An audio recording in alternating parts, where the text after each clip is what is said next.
Trump gave 2 inauguration speeches. That's how fired up he is. We covered it a lot yesterday. We were live from the Capitol.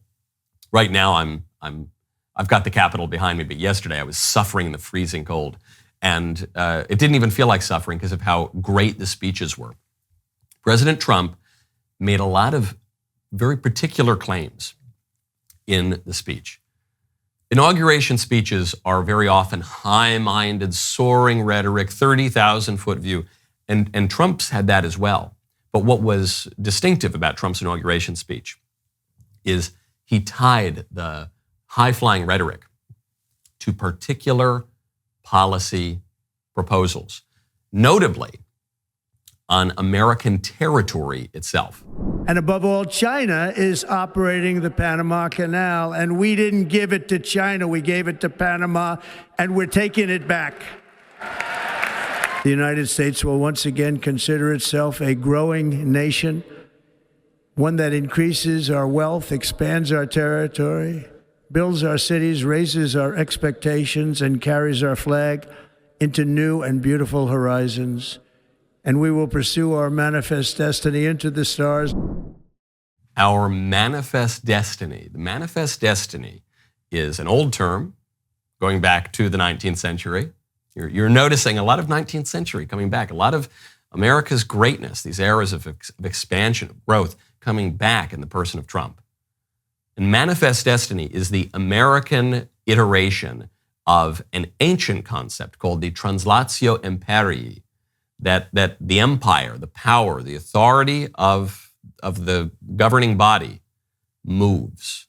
Why does it move? The idea of it comes from Troy, actually, that when Aeneas leaves Troy, the translatio imperii moves westward.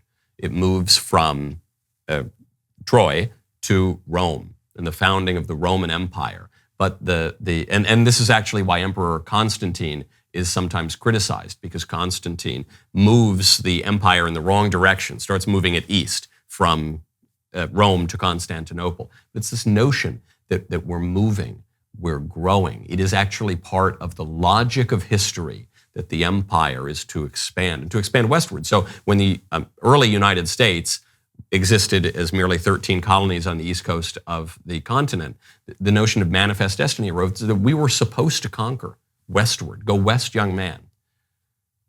And then at some point, after 1959, I guess, we just decided that America could not expand anymore. We shouldn't take on new territories. Everything had to be perfectly fixed. In part, this is because after the Second World War, we adopted a liberal fiction that borders were going to remain exactly fixed forever. Now, that of course doesn't make sense, because people grow and people contract. We have a problem in the West right now that we don't have any children anymore.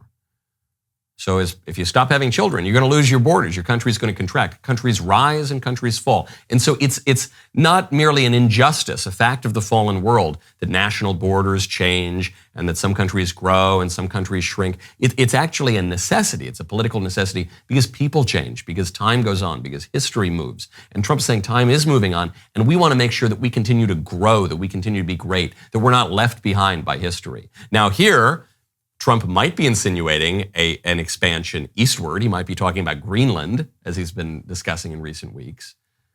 Or, to follow the logic of manifest destiny, the translatio imperii, and take it into, 3 dimensions, 4 dimensions, to take it onto another axis. He's talking about expanding even into outer space.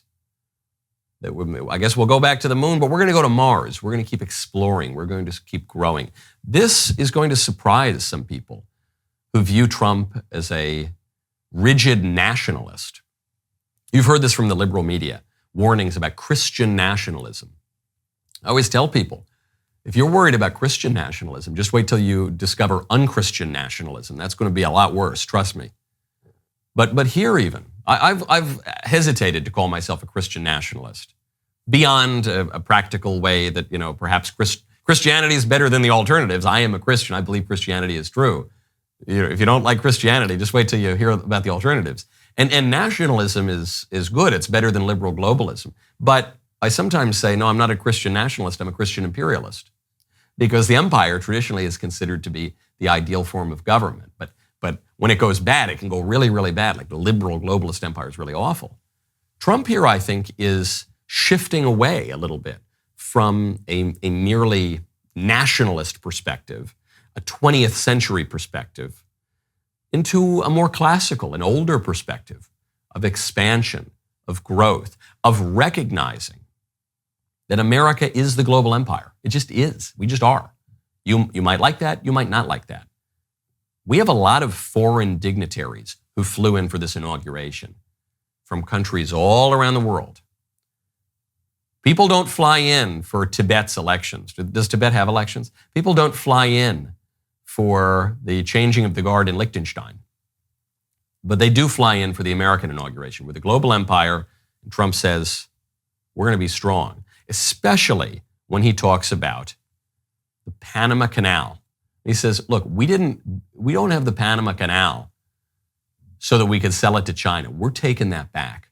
We're taking that back. That's ours.